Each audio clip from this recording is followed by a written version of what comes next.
ಮತ್ತು ಪುತ್ರಾತ್ಮನಾಮದಲ್ಲಿ amen. Hallelujah, hallelujah, hallelujah. ಪ್ರಿಯರೇ, ನಾವೆಲ್ಲರೂ ಈ ಲೋಕದಲ್ಲಿ ಏನಾದರೂ ಮಾಡಬೇಕು ಎಂಬುದನ್ನು ಬಯಸುವವರಾಗಿದ್ದಾರೆ. ಆದುದರಿಂದಲೇ ದೇವರು ನನ್ನಿಂದ ಮಾಡಲಿಕ್ಕೆ ಬೇಕಾದ ಕಾರ್ಯಗಳು ಅನಾದಿಯಿಂದಲೇ ತೀರ್ಮಾನ ಮಾಡಿದ್ದೇನೆ. ದೇವರ ಮನಸ್ಸನ್ನು ನಮಗೆ ಒಮ್ಮೆ ತಿಳಿಯೋಣ. ಯೇಸು ಸ್ವಾಮಿ ಈ ಲೋಕದಲ್ಲಿ ಮನುಷ್ಯರು ತಾಳಿ ದೇವರ ಚಿತ್ತವನ್ನು ನೆರವೇರಿಸಲಿಕ್ಕೆ ಬೇಕಾಗಿ ತುಂಬ ಸಮಯ ತಂದೆಯ ಹತ್ತಿರಕ್ಕೆ ದೇವರು ಕಳಕೊಂಡರು, ನಿರಂತರ ಪ್ರಾರ್ಥನೆ ಮಾಡಿದರು. ಈ ಪ್ರಾರ್ಥನೆಯಲ್ಲಿ ದೇವರು ನಮ್ಮಲ್ಲಿ ಈಗ ಹೇಳುತ್ತಾರೆ,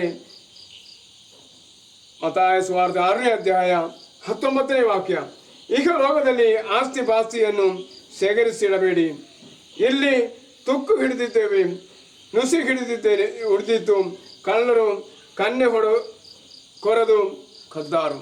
ಪ್ರೈಸರು. ಪ್ರಿಯರೇ, ಯೇಸು ಸ್ವಾಮಿ ತನ್ನ ವಾಕ್ಯಗಳನ್ನು ಕೊಡುವಾಗ ಕೆಲವೊಮ್ಮೆ ನಮಗೆ ಸಿಟ್ಟು ಬರುತ್ತದೆ. ಈ ಲೋಕದಲ್ಲಿ ಸಂಪಾದನೆ ಮಾಡಿ ನೀವು ಎಲ್ಲಿ ಕೊಂಡೋಗಲಿಕ್ಕೆ ಬೇಕಾಗಿ ಆಗಿದೆ ಎಂಬುದನ್ನು ದೇವರು ಕೇಳುತ್ತಾರೆ.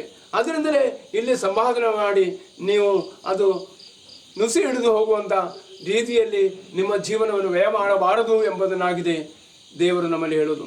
ಬದಲಿ ನಿಮ್ಮ ಪ್ರಾರ್ಥನೆ, ನಿಮ್ಮ ಸಹನೆ, ನಿನ್ನ ರೋಗ, ನಿನ್ನ ಕಷ್ಟಗಳು ಎಲ್ಲವನ್ನು ದೇವರು ಪ್ರಕಾಶಿಸುವಂಥ ಮಗಳ ಮಾರ್ಪಡಿಸಲಿಕ್ಕೆ ಕೊಡುವಂಥ ನಿಧಿಯಾಗಿದೆ ಎಂಬುದನ್ನು ನಾವು ಅರ್ಥ ಮಾಡಿಕೊಂಡು ಈ ದಿನವನ್ನು ಎಲ್ಲವನ್ನ ದೇವರಿಂದ ಪಡ್ಕೊಳ್ಳಿಕ್ಕೆ ಬೇಕಾದ ಕೃಪೆಗಾಗಿ ಪ್ರಾರ್ಥಿಸೋಣ. ದೇವರ ಹೇರಳವಾಗಿ ಆಶೀರ್ವದಿಸಿರಿ. ಪಿತನ, ಸುತನ ಮತ್ತು ಪುತ್ರಾತ್ಮನಾಮದಲ್ಲಿ ಆಮೆನ್.